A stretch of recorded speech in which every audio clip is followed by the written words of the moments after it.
The golden chandeliers of the Grandeur Plaza Hotel cast their light on what should have been a night of celebration, but instead became a masterclass in humiliation. The most exclusive hotel opening in Manhattan's history had drawn every billionaire, every power player, every social climber desperate to be seen in the right circles. But as Marcus Thompson stepped out of his understated sedan, adjusting his impeccably tailored suit, he had no idea he was about to become the evening's most unwelcome guest. The doorman's eyes swept over Marcus with practiced assessment, the kind of look that measured worth in designer labels and inherited privilege. What he saw was a successful black businessman in his 40s, confident but not flashy, powerful but not performative. What he decided, in that split second of prejudice, was that this man didn't belong. "Excuse me, sir." The doorman's voice carried the polished cruelty of trained exclusion. "I'm going to need to see your invitation and identification. This establishment is exclusively for guests of particular status." The words hung in the humid New York air like a blade waiting to fall. Around the marble-columned entrance, other guests moved freely past the velvet ropes, their faces familiar from business magazines and society pages. But Marcus found himself stopped, questioned, other than the most public way possible. "I have my invitation right here," Marcus replied calmly, reaching into his jacket with the measured movements of someone accustomed to proving himself. But before he could produce the embossed card, a voice cut through the evening air like breaking glass. "Oh, don't bother. I know exactly who he is, and more importantly, who he isn't." Victoria Sinclair emerged from the hotel's golden lobby like a vision of inherited arrogance. At 26, she had never worked a day in her life, yet commanded armies of staff through her father's hospitality empire. Tonight, she wore her privilege like armor, a dress worth more than most people's cars, jewelry that could fund small businesses, and the unmistakable air of someone who had never been told no. Her gaze fixed on Marcus with the predatory focus of someone who had identified weakness in the herd. "Gentlemen, we seem to have a little confusion about our guest list."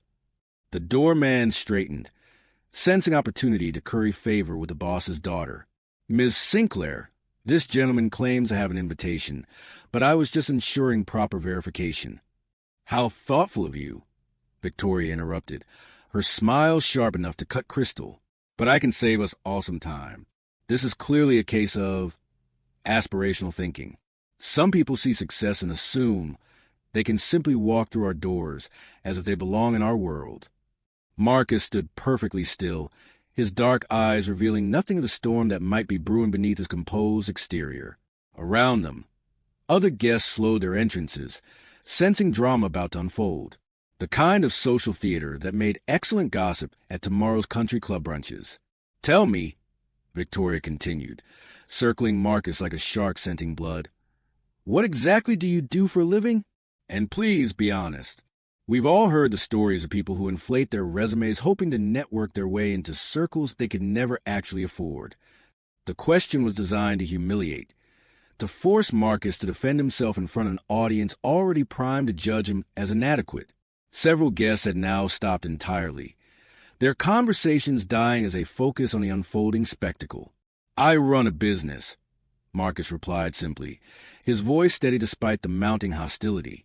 Victoria's laugh was like champagne bubbles, light, effervescent, and ultimately toxic. "A business? How wonderfully vague. What kind of business?" "Let me guess.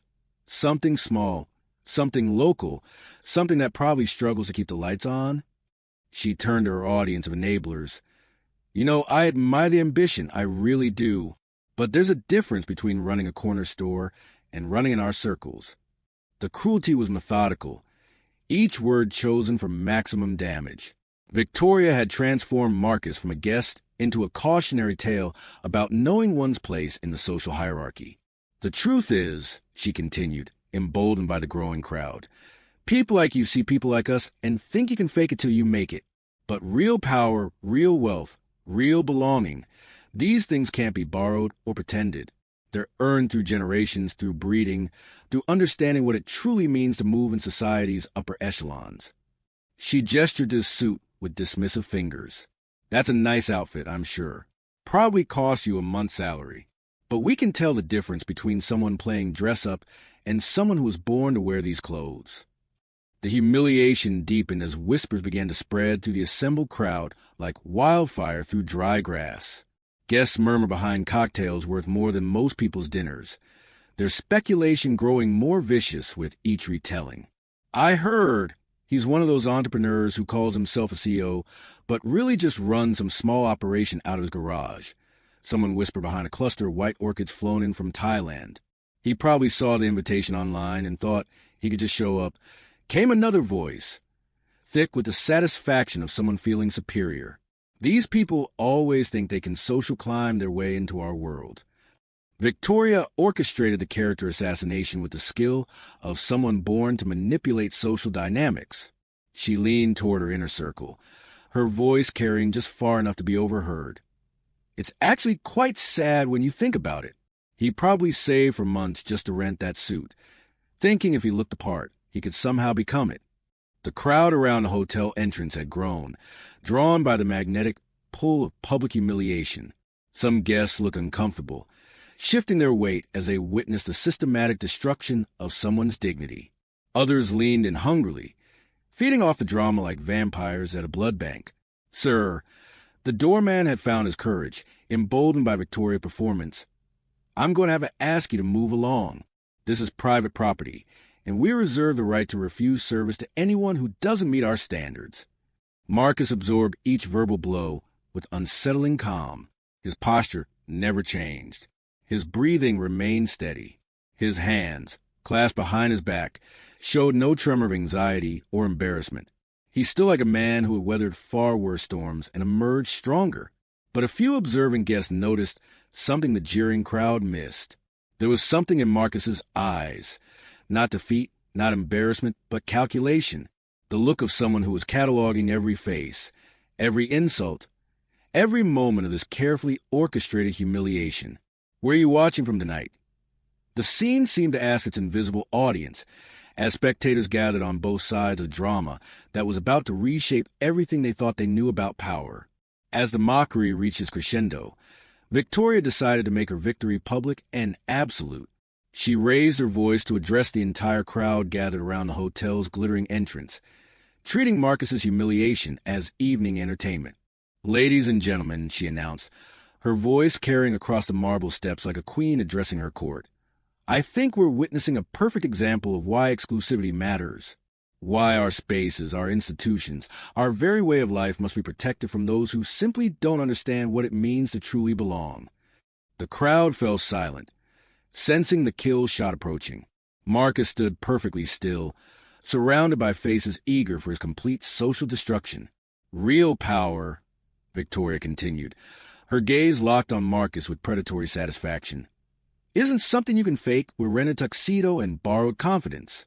It's built through bloodlines, through legacy, through understanding that some people are born to lead and others, she paused for dramatic effect, are born to watch from the outside. The laughter that followed was uncomfortable, nervous energy seeking release. But Marcus's reaction was what truly unsettled those paying attention. He smiled, not the broken smile of someone accepting defeat, but something far more dangerous. You know what, Miss Sinclair? Marcus's voice cut through the dying laughter like steel through silk. You're absolutely right about power. Real power doesn't need to announce itself with speeches or put on performances for crowds. Real power doesn't need to humiliate others to feel secure. He paused, his smile growing more enigmatic. Real power acts quietly, plans carefully, and lets results speak louder than words. The crowd held its collective breath. Victoria's confidence flickered for the first time, sensing that her prey was about to become the predator. In fact, Marcus continued, reaching into his jacket with deliberate calm, I have news that became official about 3 hours ago. Something I've been working toward for quite some time now. His phone buzzed with notification that would shatter every assumption in that crowd of self-proclaimed elites. The revelation detonated across Manhattan's financial district like a controlled demolition of arrogance itself.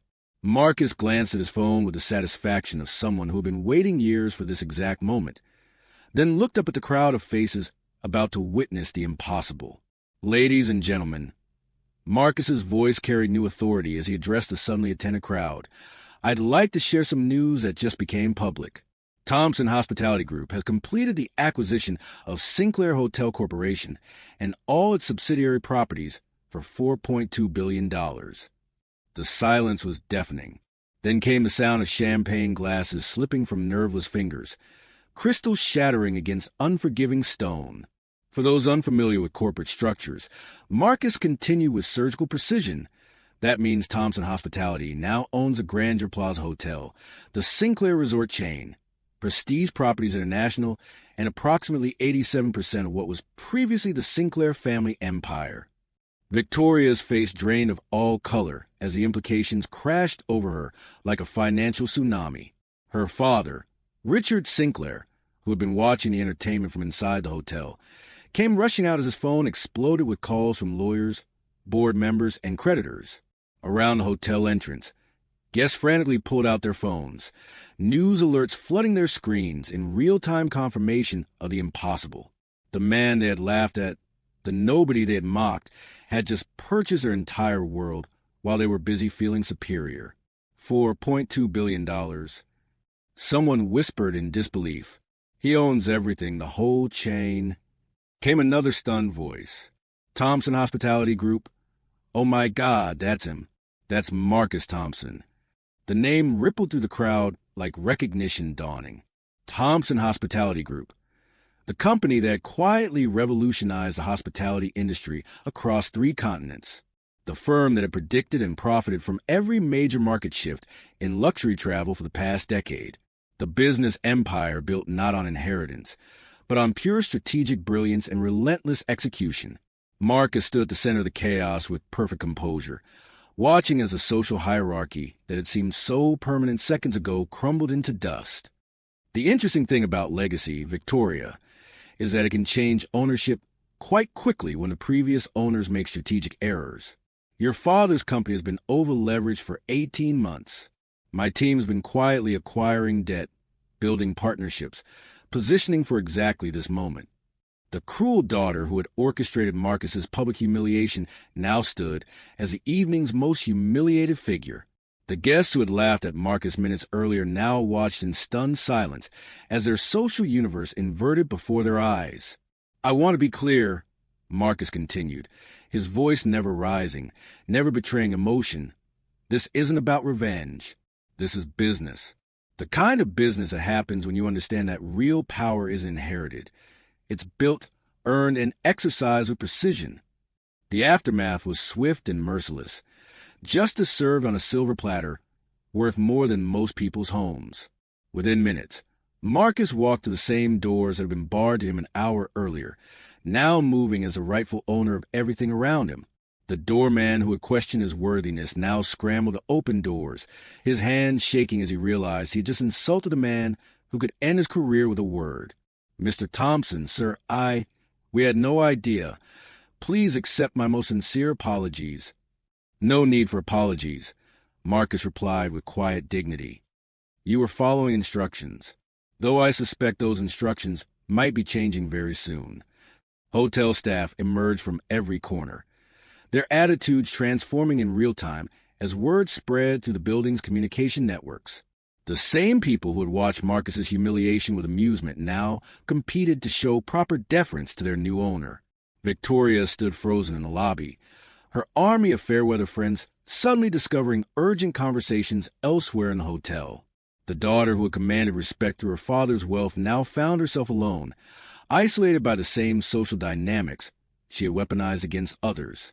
Her father approached Marcus with the defeated posture of a man watching his life's work change hands.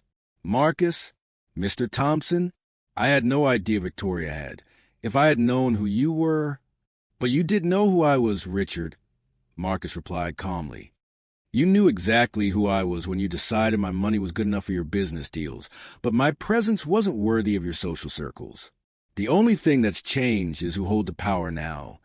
The lobby filled with whispered conversations as other guests began to remember, to piece together clues they had ignored.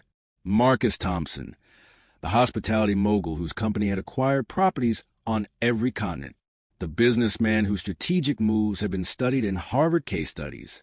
the entrepreneur whose net worth had been underestimated by every analyst because he preferred building to bragging. The man you called a nobody from the streets. Marcus addressed Victoria directly, his voice carrying no anger, only fact, apparently had enough street knowledge to buy your entire boardroom. Yet perhaps most remarkably, Marcus showed no vindictiveness, no cruelty in his moment of ultimate triumph.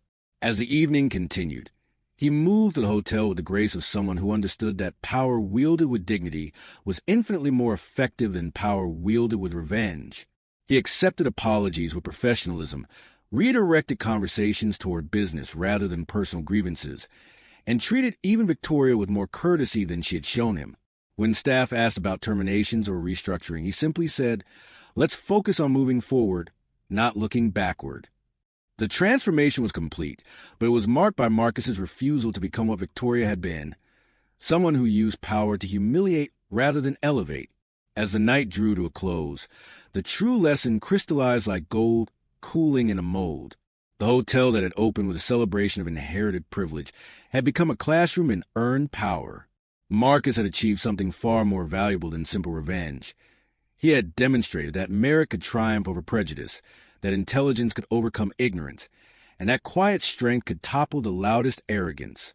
The guests filtered out into the Manhattan night, carrying a story they would tell for decades. The night they witnessed someone judge a book by its cover, only to discover they were in the presence of the library's owner.